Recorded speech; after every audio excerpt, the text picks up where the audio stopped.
Hey, good afternoon, everybody. Al Gatler here. Welcome to the show. I got to tell you, yesterday was a harrowing experience. My guest, who's back today, thank God, what a great guy making time for me, gets on with me right before we go live and says, LinkedIn is down. I'm like, bull crap. There's no way LinkedIn is down. Sure enough, LinkedIn is down. In fact, you know what? Rather than tell the story alone, let me bring him on here. Jake, welcome to the show. Al, thanks so much for having me on. That intro is incredible, by the way. Yeah, that's not me on the guitar, just so you know. But hey, Jake, you know what? I did something really dumb here. Bjorseth, am I right? Did I get that right? Bjorseth, yes. Bjorseth, okay. Yeah, I got to put better emphasis on the bj in the beginning. So yep. Got it. Cool, man. I just, as the music's playing, I went, oh my God, I never did a phonetic on how to say that. What's the background on your name? Yeah, so it's actually Norwegian and a little bit of a Viking heritage. And really what it's supposed to be is actually pronounced Bjorseth, more like Bjorseth in Norwegian, but we go with the American accent. So we like to pronounce the J and just call it Bjorseth. But it doesn't make a whole lot of sense, but it's been ever since my childhood, so we stick with it. Absolutely. Isn't it terrible to know that Will Ferrell, though, has put a bounty on your country for electric cars? Did you see that spot in the Super Bowl? It seems so, but I like that we're getting some attention back to the homelands and getting credit for being a very forward-thinking country. Did you see the response video from the university in Norway? I loved the response video. I thought that was incredible, and I think in an era too when you have particularly Generation Z consumers, while we're certainly seeing at a political scale nationalism and things of that nature bubble up over the last, I would call it decade, when you actually, though, look at younger consumers, what you're seeing is more consumers that don't identify with a particular nation. And so with that, I think there's so much more potential now with new alternatives. You know, the 4-year university system, I don't want to say it's going away, but kids are looking for alternatives. And so what better time than to provide that alternative in a different country, different arenas. Sure. So I think it'll be interesting to see as travel opens back up, will we see more 18-year-olds instead of going to university in the States, will they go take a 2-year expedition in some other country just to explore because they identify globally a little bit more? I think you're absolutely right. I think my 18-year-old, who's a senior in high school, she would probably have done that were it not for COVID. You know, COVID makes you want to take a pause and just say, okay, let's make sure we got this under wraps. And maybe, maybe take a gap year partway through. I think a lot of colleges, universities are going to have to face that fact too. Some kids may want a gap year right smack in the middle of the trad 4, and I think that's cool. My older daughters have both traveled extensively throughout the world, and their sister's going to do the same thing. So, I think you nailed it, man. In fact, you know what? I want to start back, we kind of jumped into this saying, introduce to people kind of what you do, right? So you wrote a college thesis that you submitted, but it was rejected on Gen Z and the idea of a Gen Z agency. Give us the story from there. Yeah, so it was one of my first, my first week on campus, actually. I was running and you'll see behind me this sign, and this was a sign that would be displayed. You see the Snapchat logo up there. So I started a little Snapchat media brand, and really I didn't know what the advertising world looked like, the agency space, marketing, you name it. But me and my friends, we would do dumb stuff and we would film it, and we got a lot of followers on Snapchat. And then small and local businesses started paying us for promotions. And when I say paying us for promotions, I'm talking like $200-$300, which when you're 17 years old, you're like, you're going to pay me to post on Snapchat? Like, that's the coolest thing ever. So this was like 2016 Snapchat influencer type stuff, which I didn't even know. And then what's interesting is my first week on college campus, which is syllabus week, the first week of every semester. Right. So when you're wondering when your students are going to class least, it's likely syllabus least. Absolutely. Yeah. Nothing's changed since I was in college, Jake. Yeah, for sure. Yeah, exactly. So it's really a week to party. But for me, I somehow landed a call with Noodles & Company's marketing team. And I was going to advise them for an hour on Snapchat. Now, what's interesting is I spent all week, instead of going to class, preparing for this call that's going to be on Snapchat. When I get on the call, 2 minutes in, I quickly realized they don't give a damn about Snapchat. What they want to hear is about the next generation. So that's when it hit me like a ton of bricks. Wait a sec. this isn't about social media. This isn't about Snapchat. This isn't about new creative marketing methodologies and styles. This is about understanding people. And at that moment, I really concepted this idea for a business. And what's really fascinating is actually 3 weeks later, after a really fun night out, I'm back at the fraternity house. It's about 3 a.m. I go to the bathroom and I slip on a fraternity bathroom floor, hit my jaw on a marble counter, and my jaw gets separated in 7 places. Oh my God. Broken across the board, which let me just let you know, of all the bones to break, I would recommend probably skull number 1, but jaw number 2 in terms of bones you do not want to break. Wow, yeah. Because it turns out that they have to wire your jaw shut and pretty much put a cast on it, which means you're not going to be able to eat or talk for 3 months. So 2 surgeries later and all of that turmoil, my semester being very screwed up, but still somehow completing my classes despite hardly being able to talk or function. Couldn't live in the fraternity house for about a month. Moved back in with the parents, did everything online. I then just said, in that moment where it seemed like my life could really change forever. They didn't know if they were going to be able to put my face back together like the same way, if it was going to be crooked forever, if I was going to be able to eat even in the future, how I was going to be able to talk correctly. Like there are a lot of problems associated with jaw surgery, and it's one of the most difficult ones. Fortunately, they figured things out. I still have a crooked jaw to this day, which you can see when I open my mouth like that. So that's always a fun party trick. There you go. And so anyway, then I finally put together a business plan, and I get some small businesses behind it. I talk to my mentors, and I go and present to the Entrepreneurship Accelerator there. And after several meetings, pretty much they said, we're not going to let you in. I think you're talented. I was with a business partner at the time who I'm no longer with. He decided to stay in school. We're not going to move forward with it. Well, I didn't want to take no for an answer. And I really didn't care if they were going to let us in or not. It would have been a cool experience.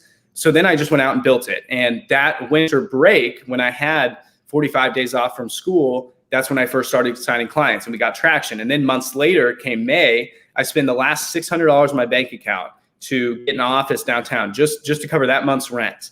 And I hire all my buddies and I say they're going to get really good experience and maybe they'll get paid. Hire them all on sweat equity. And within 2 months, we were featured on the local news, and we had Garmin, one of the largest companies based here in Kansas City, actually come in for a meeting. We had clients, and we started making money. And it was at that moment, that summer, that I decided, hey, I'm going to give up going back to school, and I'm going to go with this full time and see where it leads. And now here we are, almost 3 years later, about 2.5. And I should be in the May is when I should be graduating, which I was actually kind of on the early kind of MBA course. So I would have spent actually another year after originally finishing in 3 years. Right. And oddly enough, now I'm getting speaking engagements at universities, and it's just so fascinating. It's so fascinating to see how it all works. Well, and it's a great journey, and it's interesting. My daughter, MK Gatler, I just listened to a podcast she was on yesterday. She's with a startup called Alice out of Boston, our third startup. She's one of the earlier HubSpotters as well, Also took the non-trad approach to life. She and I worked at a very early startup together, and she went off, got some great management experience, great operation experience from Starbucks. Her MBA comes from Starbucks, because when you're in the management program there and you're forced to merchandise and market and relate and problem solve and manage. I mean, you want to learn how to manage a bunch of part-time people, It's a great experience in managing, but also just to watch her at the busiest store in Boston, Massachusetts, filling in at the barista position, keeping the store rolling, talking to the customers, having a spiel, if you will, being able to keep that conversation going in 9 directions. What an amazing training that is. And what an amazing training, you're having. You mentioned an M word too. I want to come back. I jotted it down as soon as you said mentor, So I'm going to ask you that. And then we're going to get into defining Gen Z a bit for people. I'm going to tell you why we're going to do that too, because it's another generational gap. But tell me about your mentors. Who are the mentors in your life? Yeah, well, I have a really interesting philosophy on this. I take a little bit of a different approach. I don't believe in having as hands-on mentors nor many mentors at the same time. And what's so funny about all of my relationships that I've ultimately cultivated into mentorship, it was never like a conscious conversation I had with them. In fact, like these individuals, I've never referred to them as a mentor. And I think that's really important because I think a lot of young people looking for the right mentors, it's really important to get out there, network with individuals, and I'll always choose. I think it's equally important to be selective with who you pick as a mentor, not just as the person, this individual, this guy or gal, he or she is successful in my network, and they might be able to provide some good advice, because it's not about who can provide good advice. Anyone can do that, and it doesn't matter what position they're in. What it's about is finding the one that aligns really well with your style, I would say. Yep. And the question I always ask myself is, would I trade my if my life ended up and I was exactly where they are, would I be satisfied? And for a guy like me with insane ambition, most of the time that's no. And so I've actually always kind of evolved and leveled up my mentors, which kind of sounds bad, but again, it's not like a mentor relationship. It's I understand. You're not hugging them, and you're not hugging them, shaking their hand, and go, "You're my mentor." You're whispering in their ear. I get that. Hey, mentors too. By the way, they go in all directions. I have some mentors that are in their 20s and early 30s, because at the ripe age of 56, I joined a volunteer fire department for the first time in my life, and the guys that had the experience were in their 20s and 30s that had way more experience than I did at this. So I've got mentors, and mentors also know no age. It just, it's flat out. I agree with you 100%. And I'm looking at the mentors in my life. I have never, probably not until later on in life, did I say to them, you were a mentor to me. But while they were mentors, I think you're right. I don't think has to be as informal as that. And it's fine if it is. I mean, there are some companies that have mentorship programs, and that's great. But how you learn is how you learn. So far, I'm gathering that, you're out of the box. You're 19, right? When you do this $600 office thing, is that right?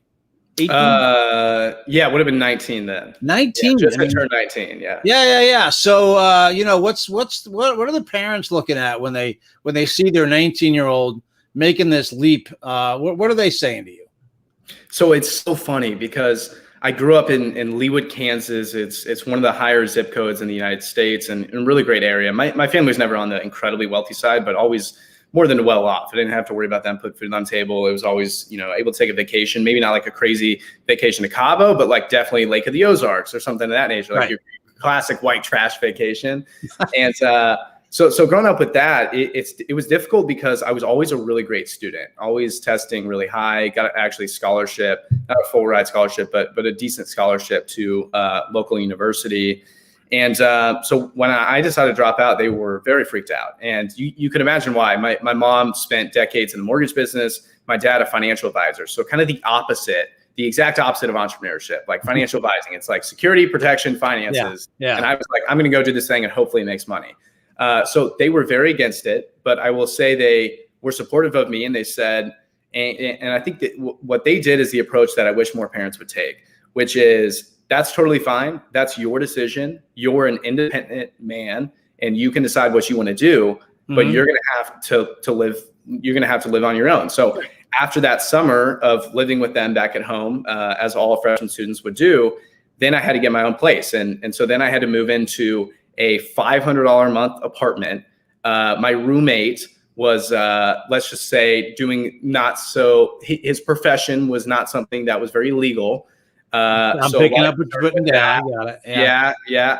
And it was just a dumpy apartment, making no money, but enough to get by, and that's all that matters. And I think that's the approach. And it was one of those things where it's funny because I actually even presented my business plan, financials, you name it, to my parents. I didn't ask for a single dollar. They gave me nothing.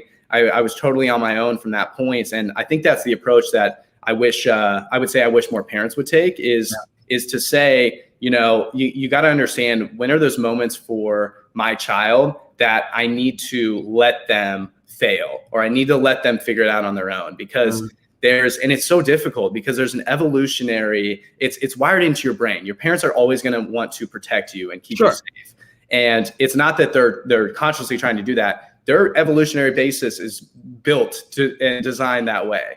So you really can't blame parents when they want to look out for the kid. They want to support them financially. They want to do those things. But I think that does so much more to limit that child than it does to actually empower them. So that was something where, and now it's so funny. My parents, I would say, were probably scared to talk about around family events, around their family friends, very like, country club conversations. Now it's one of those things they brag about it everywhere. Oh yeah. Yeah. It's a great success story. In fact, let me put on the screen here, the card back up. Sans your photo that I dropped into this, and I'll take my logo off the top of this.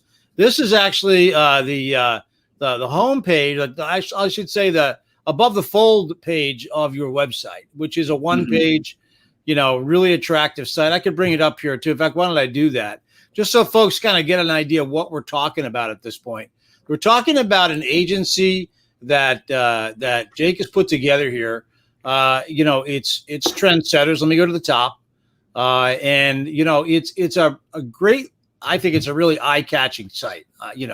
And check this out, Al. If you refresh the page, I don't know if you can refresh on your end. Yeah, give me 1 second. I'm going to bring it up here with you and I next to it. So go ahead and refresh the page. Got it? Yeah. Watch what happens. Here, refresh it one more time. So it'll actually the website will actually evolve each time you go to it. It was blue the first time. Now it's going to be orange. So that's the one you go to first time. Yeah. That's very cool. Very, very cool. Yeah. But I like the cleanliness of it. It's to me, it's got some of the best lessons of Google in it. I'm going to go ahead and I'm going to play the video on your site, but I've gone ahead and loaded it into my system. And this is going to be a great introduction to what you guys do. So let me stop sharing that and come back and show you guys this video that when you come to the Trndsttrs site, this is what you see. It's not about who we are. It's about who we're not. We're not Kanye after the Kardashians. Our intellect is Andre times 3,000. Our deepest fear is not that we are inadequate. Our deepest fear is that we are powerful beyond measure.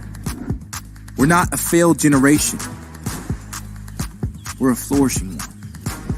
Not beholden to one belief because we won't allow ourselves to be boxed in. Our most fluent language is progress.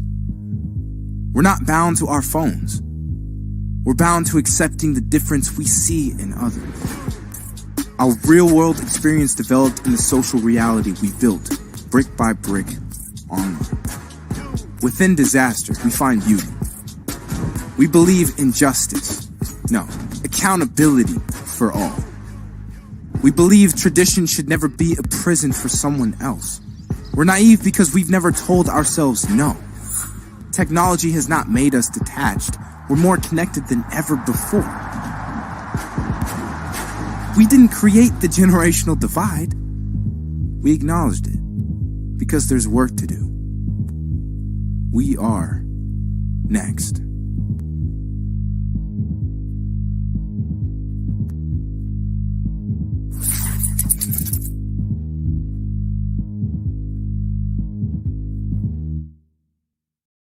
So I got to tell you, man, super strong video. Really gets the message, bottom lines it. Yet I find it interesting. I was saying to a friend of mine, you've got to join me and see this interview because, this guy's got something really special going on. And he's got a Gen Z agency. And the response was, I'm not even sure I know what Gen Z is. So that's important that we define that. So I want to, first of all, give full credit to Pew Research Center. And this is their URL, pewresearch.org. Certainly go there, do some searching. All kinds of fantastic data at Pew. I've been using Pew for years, but this scale, while it's a little bit small, we can guide people from the bottom all the way up to the top. And this is essentially people that are living right now in the United States, meaning the generation before this one is gone. So this is the generation, the silent generation. I'll just, call it out really fast. People born in 1928, 1945, they're 75 to 92. This is the World War II generation, the greatest generation, as some people have labeled them. After that comes the boomers, 1946 to 1964. These folks are 56 to 74. I'm proud to say I'm a late boomer. Next generation is Generation X. This is 1965 to 1980. Folks who are now 45 to 55. Millennials, which is where a lot of people are kind of stuck with the generational label, right? Millennials. In fact, Jake, people probably say you're a millennial, right? Once in a while, you get called a millennial. Yeah, to me, it's like a curse word. Yeah, I get it. That's it's okay. Let's define it for people, though. A millennial is someone born from 1981 to 1986. I'm sorry, 1996, and these folks are 24 to 39 years old. I'll tell you about my household in a second. Finally, we come to your generations. First of all, your generation and the agency that you've created, Generation Z, people born after 1996. Okay, so it's kind of, I love my household, dude. I love it because I'm a late boomer. My wife's a late boomer. We have 2 millennials and 1 Gen Z in our household. So for me, it's really kind of fun. Gen Z, though, really has some very defining characteristics around it, right? First thing I'm going to put up is off your website, which I find really interesting. You have that 76% believe we as Gen Z will make headway on important issues. So you have a very deep belief in your generation. Tell me what that means. Yeah, I mean, I think what it is a generation that is always challenging the status quo. And when we see problems that exist, we are the first to ask why. Why is this still a problem? I think you saw that most notably this year with the Black Lives Matter movement, where we are, as Generation Z, asking, why are we still dealing with problems of racism? Is this not something we can get over?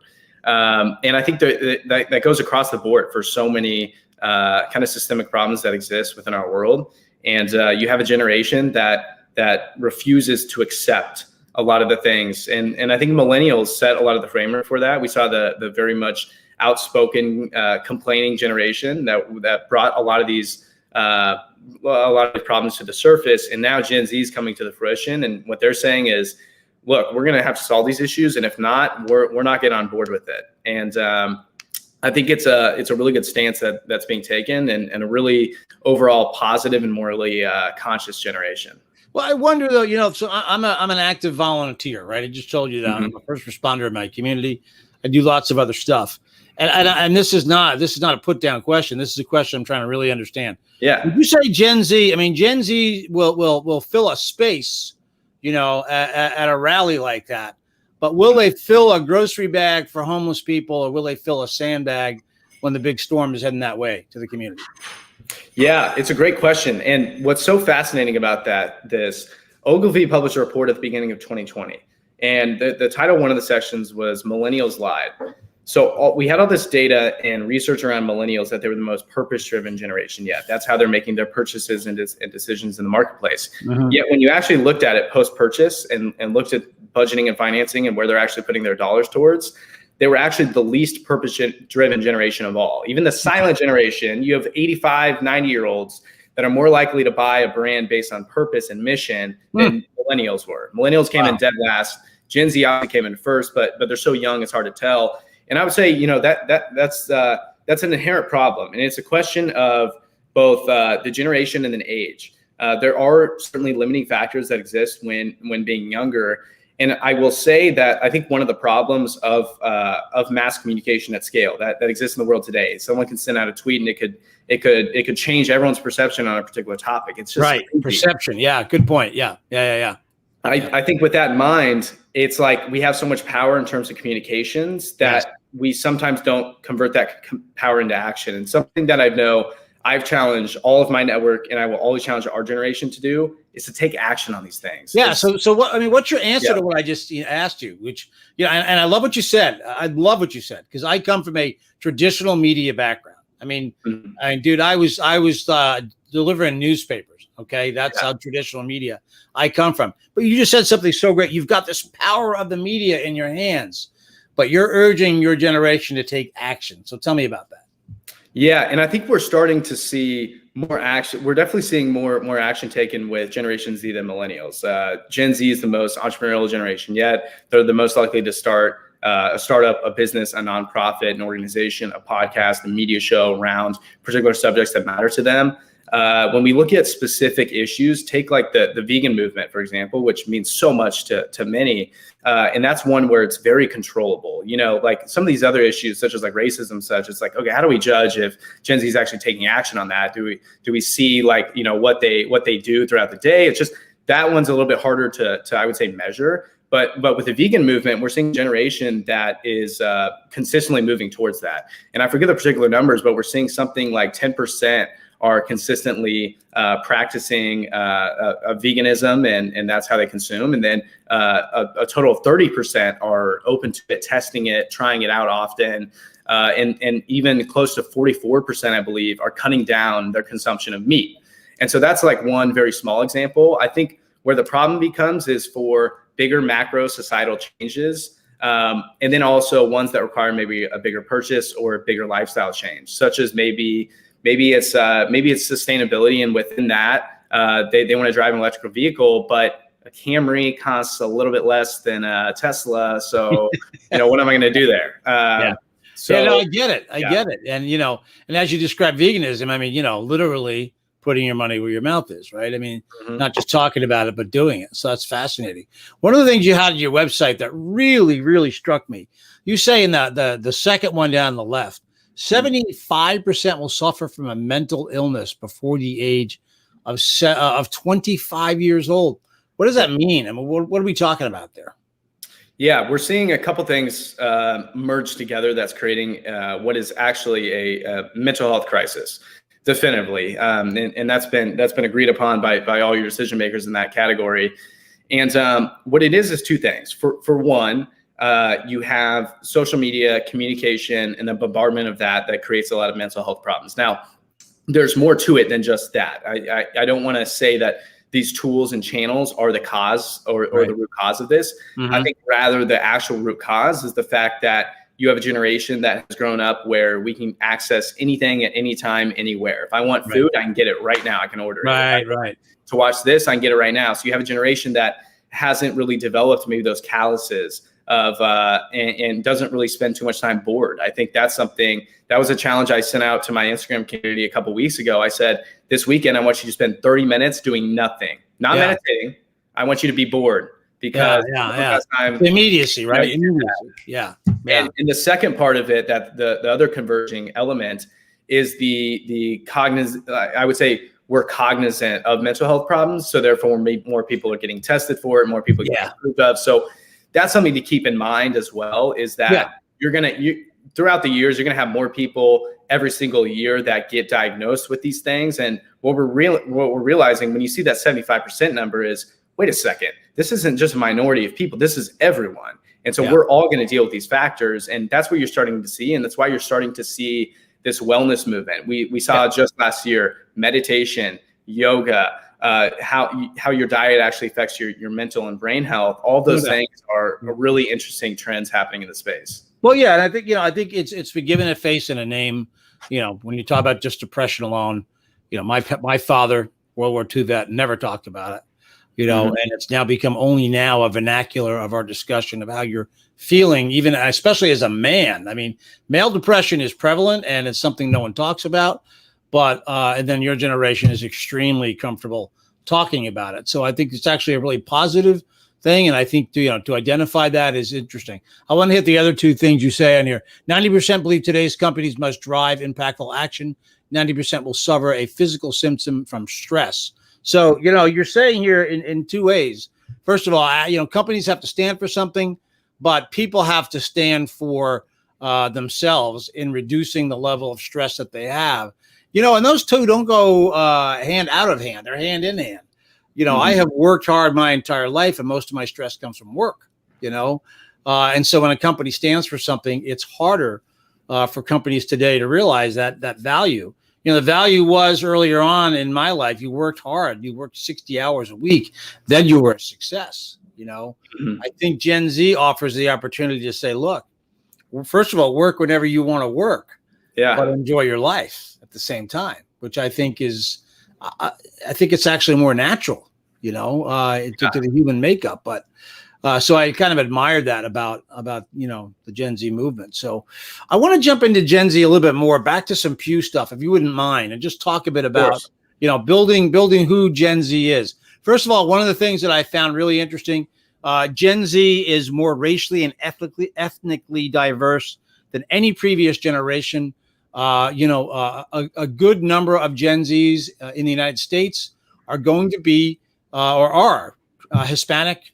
25%, 14% of them are Black, African American, 6 Asian, and 5 from other origins completely, with 52% white. When you look at the bottom line there, where the nation was post World War II, my lifespan to where it is today, the world that we know as Americans, white Americans, has changed dramatically. I mean, this is a personal opinion, for the better. There's so much diversity and so much fun in other people's backgrounds that I think it's kind of pretty amazing. But Gen Z, you guys are, quote unquote, the real deal. And tell me a bit about that, how that influences your work as a marketer.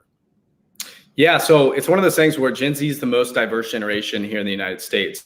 And I say that on two fronts. Demographically, so when you look at racial, when you look at like gender preferences and choices there, obviously you can be the most diverse in that category. But not just from a demographical standpoint, but from a psychographic and consumer behavior as well. And this is something that isn't often talked about. This is one of the things that I've been leading internally with the team, and we're one of few to really cover this. But when I say Gen Z is the most diverse, what I mean by that is what the internet has brought on is the accessibility for you to explore hobbies and interests, better than ever. Let's say, for instance, when maybe I was in middle school, I got really interested in Frisbee, but my friends, they didn't like Frisbee. They didn't want to play Frisbee with me. I didn't know any Frisbee golf courses around, anything of that nature. But if I'm growing up in 2010 and that's my dilemma, what can I do? I can go onto YouTube and I can check out all the best Frisbee disc golf players on the planet, and I can go watch them. I can go check out some online websites and boards and go see what's going on and go to the next event. There's just ways to interact that simply weren't the case when other generations were growing up. And so for other generations, I don't want to say that they're all the same, because I think that's a blanket statement made in generational marketing that's inherently flawed. But it's to say that your potential for diversity in terms of consumer behavior, it's so much greater. You can have, it's no longer your 1980s high school where you have the goth group and the jocks and these people and these people and these people, and really everyone's going to fit into 7 or 8 subsets. What's so fascinating is my high school here in Kansas City too. So this is a Midwestern city. Yeah, I mean, you're smack dab in the middle of the country, brother. Yeah, so you would expect this to be, you would expect it to be much crazier on the coast, but even at my high school, there's so many different types of groups and people, right. and people just define their personalities more uniquely, only because they have the capability to do so. Right. You also grow up, when you grow up and your only maybe sources of influence are celebrities on TV or in movies, well, you kind of develop your character around that, or your parents and such. And so that's how it evolves. Whereas our generation goes up, well, I can find an influencer that's an entrepreneur bro, and that's who I'm going to kind of build my personality off of, whether I do so consciously or subconsciously. But anyone can do that for anything. And so that's what I find so fascinating with the diversity one, is it's not just your demographic level, but also your psychographic and consumer behavior. Yeah, I think that's true. I get that. And it's interesting, though. I mean, I think about where I grew up. I grew up in New Jersey, right outside of New York City. Okay. And I had lots of friends with lots of diverse backgrounds. And one of the things I remember about the diversity of the people that were my friends were the different ways houses smelled. And that's not a derogatory, terrible thing. It's how people ate. My Italian friends, household smelled one way. My Middle Eastern, Indian, or Asian, Indian friends, their house smelled another way.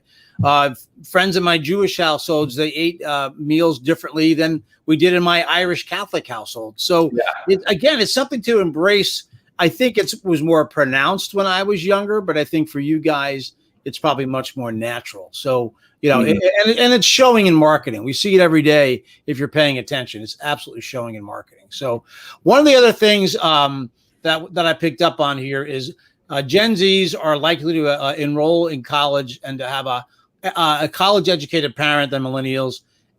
Gen Xers are at a comparable age. So I guess what this is saying is 18 and 19-year-olds no longer in high school enrolling in college. Opposite to what we just kind of talked about a bit, I think. There are more kids maybe signing up for college, but maybe not completing college, maybe finding something that's a journey, halfway through college. And I don't think I see that trend. I see it, firsthand. It's happening. Yeah. That's a really fascinating one is the educational sphere, because college enrollment was obviously down this year, only mere 4%. I think we're going to continue to see it down. Although I think what you see with Gen Z and the high enrollment rates, keep in mind too that only your older Gen Z will have now even been of the age of college. It's really only the top. It'll be interesting to see what the bottom looks like. But what I find so fascinating about that, and the main driver of that is you have the parents. So they're most likely to have a parent that went through college education. Right. And for a Gen X parent, they probably see that and go, my buddy Johnny, who was in high school, he didn't go to college. That didn't work out for him, but I went to college and I made all this money. And so, I need to make sure my kids go there too, which has kind of been very brainwashed with what's interesting is it's more Gen X than even baby boomer, which you wouldn't think because baby boomer tends to be more disciplinary. But I see baby boomers, maybe it's just because they're a little bit older on the sphere, but they tend to care less about that. What baby boomers tend to want is they're like, I want to see experience. I want to see hard work. And Gen X is like, I just want you to get a degree and a nice job and have fun. Absolutely, positively nailed it. If you went and looked at my show last Wednesday, I had Catherine Miller on, who's, a career person. We talked about this. We talked about, I have literally hired hundreds of people over the years in positions. Beyond glancing at where they went to college, or if they even finished college, I wanted to talk about their experience, and I wanted to get into what drove them as a person. And I often wanted to talk less about work, more about what motivated them, because I'm trying to put a team together, right? I'm trying to make a team come together that's going to mash and grow and be people who've been on the job for 40 years, along with people who've been on the job for 4 days, building that relationship. So to me, college is one aspect of it. Who you are as a person and your experience is a whole nother one. So that's why I find your story rather interesting, that you crack your jaw and now you're leading this digital agency or this agency in Gen X marketing. And I think that speaks a lot for first of all, I do think it speaks for your parents. I think it speaks for how they set you up, but that college isn't necessarily part of your journey, and it might not be a lot of other people's journeys going forward, Mm-hmm. So I think it's a fascinating one. I'll just throw one more thing in too. I just read in the Wall Street Journal that more millennials are signing up for business school because they're home, with the pandemic, and it's like, oh, what should I do with myself? I better get a master's degree, Mm-hmm. And I don't know if that's the right thing to do or not, but it's a great discussion, it really is. So one of the things we did when so right after what's funny is I shared the story leading up to it, but then when I went full time with the company, we went from 3 employees to 12. I actually partnered up with another agency because all my friends that I hired on sweat equity didn't want to stick around and make no money they decided to go back to school. Good for them. Right. Yeah. So then I partnered with another agency, and about 3 months in, we actually hired a CEO on. So we were 3 co-founders, hired on a CEO. He became a 4th partner in the company. And this was a CEO who was a former vice president with both Sprint and Verizon. And he had gotten his MBA program, went to Indiana Business School too, one of the better ones. And so I got to work under him for about a year. And that was my firsthand experience of like, I'm going to make sure I get my version of an MBA right now, learning from this CEO who's worked right under Marcelo when he became the CEO of Sprint, took over from SoftBank. And it was one of the best learning experiences because I wasn't learning about these business ideas out of context. I was seeing it day to day. And some of my best learnings and part of the only reason why I'm able to now run a team of 27 is obviously I have an incredible team around me that's more talented. But it's one of those things where I'm so glad I made that decision to bring and hire someone on with incredible experience. And that was almost my physical real life version of an MBA. Yeah, it's incredible. Yeah. In fact, there's a book I've been pushing here the past couple of weeks, not to get any back for it at all, but there's a guy named Donald Miller that wrote Business Made Simple. And it's a book. I highly recommend anybody grab it. It's a book that basically gives you an MBA in 60 days. It covers all the top line stuff. And every day you get a video with the book, right? Which is a unique approach. But it's just about giving you that solid business experience. You get to hire a CEO. Not everybody gets to do that. But it's great. It's great experience for people who want to try business out.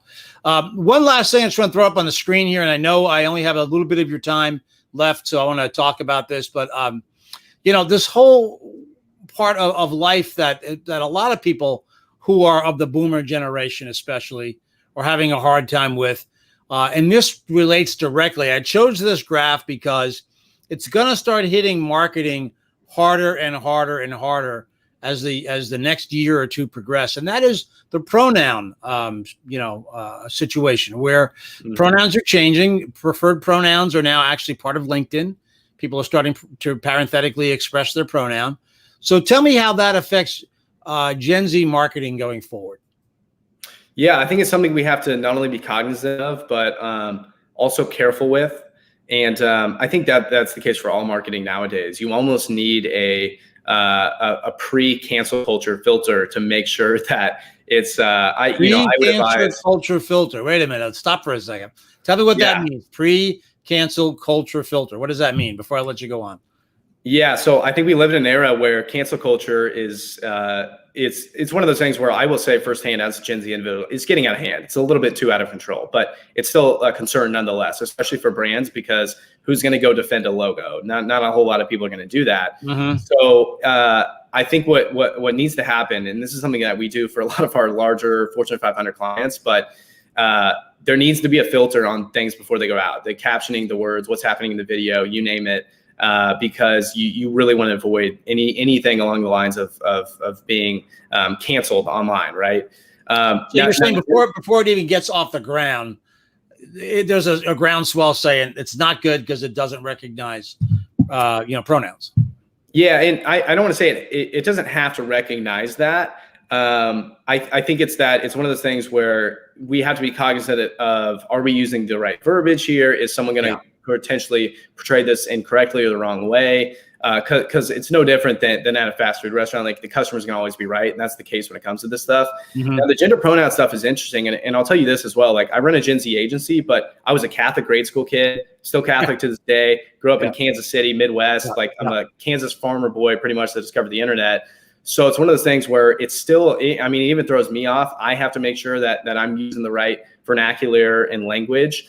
I think it's a little bit maybe overplayed, where maybe older generations think that everyone in our generation is always like bringing this up in this conversation. And I get it, because it is a little bit crazy if you've grown up in a world without it. Now we introduce this. Wait a second, that can be the case. So I totally get it. And I just really wish that both sides would be more empathetic to one another. So maybe those that are less supportive of it, but for even Gen Z individuals as well, I think they need to be more empathetic towards a lot of what's happening with cancel culture, because you can't blame older individuals that didn't grow up in the same world as us for not understanding these things. And it's so negative to want to cancel someone or to try to tear down their career simply because they made an honest mistake. And I think that's a problem. And that's something that I can tell you firsthand. I'm really challenging our generation to do. Yeah, I think that empathy will grow for that, Jake. And I often say to my daughter, who's 18, that, in my life, I've seen the pendulum swing one way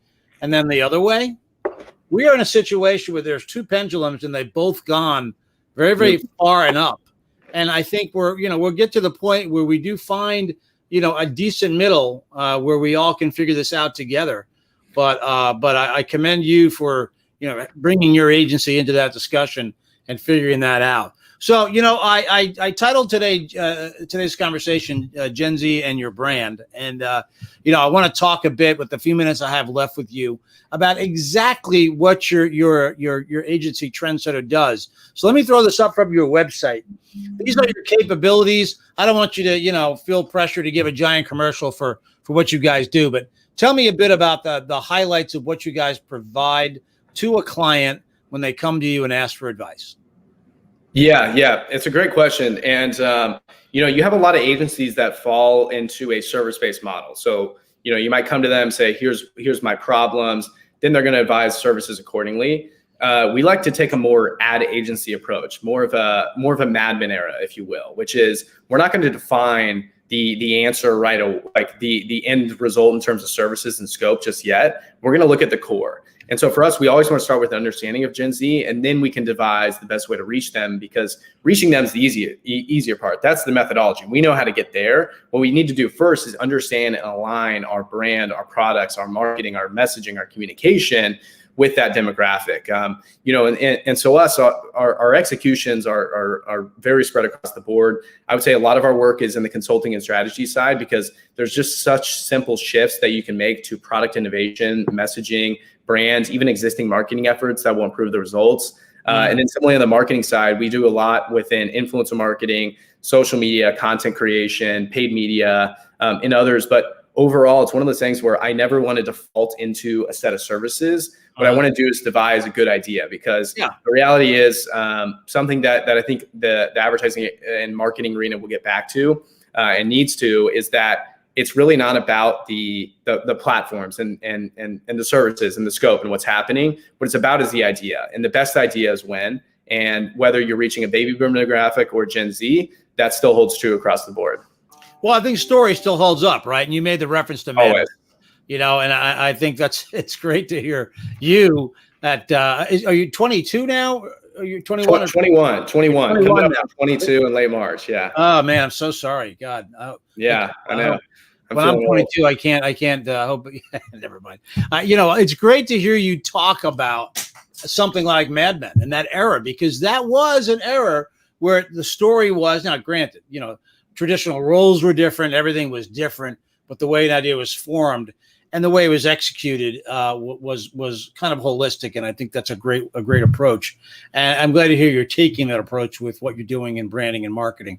I think what you're offering is a really important service, because I think people really do need to begin to understand. When a friend of mine who I know is very bright says to me, I'm not even sure what Gen Z is, to go back to the very beginning of our conversation, it's so key to have that, brought forward. So before I let you go, I'm going to put up on the screen here a couple of things. First of all, remind folks, you are the founder of Trndsttrs. We can find you at Trndsttrs on all the various platforms. And that this is your URL for your site. So basically, you're spelling Trndsttrs and you're taking out the vowels. Was there something I should know about that? What should I know about that? Well, obviously, the origin story was when I was 16 years old. So I hadn't had any brand classes at that point. I didn't know about SEO. There's actually another agency that has Trndsttrs Media with vowels, and I'm sure they get a ton of business because of us. But it's one of those things, we just kind of stuck to it, and I like it, and it's unique. And what's so funny is it's such a cliche. I try to avoid using it all the time, and we won't use it in pitch decks, but I'll be in conversations with a big brand, maybe like a North Face or McDonald's, and they'll tell me on our kind of pitch call, they'll be like, yeah, we're really just trying to become leaders in this. We're really trying to be trendsetters. And I'm like, okay, so you think it would make sense to work together then, So it's funny how it comes up. It's definitely a good name for what we do. Well, it actually caught my eye. You were on with my friend Katrina Furman having a conversation. I saw you guys talk, great interview. And the name of your company really caught me, which is what made me dig in a little deeper. So I think it absolutely is an eye catcher.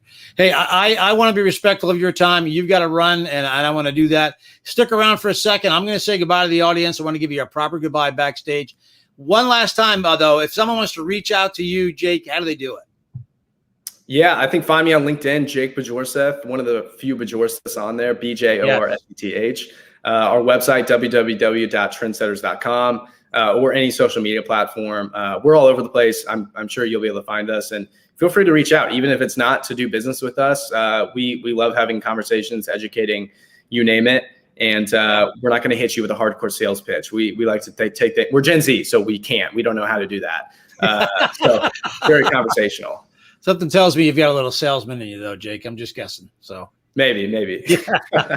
All right, dude. Listen, I hope you come back sometime in the future. But for now, this is goodbye, and I'll see you backstage in just a minute. Thanks so much, everyone. All right. Well, man, that was incredible. What a great conversation. What a bright guy. What an amazing entrepreneur. At 21, almost 22 years old. I really admire what he's done. I hope you learned a lot today about Gen Z. I got to tell you, preparing for this and then having this conversation today, I learned a ton. I am back here tomorrow with another guest back at 2 p.m. Eastern time. Please go ahead and join me then, and I look forward to seeing you. But for now, this is goodbye. I'm Al Getler, and I'll see you tomorrow. Take care.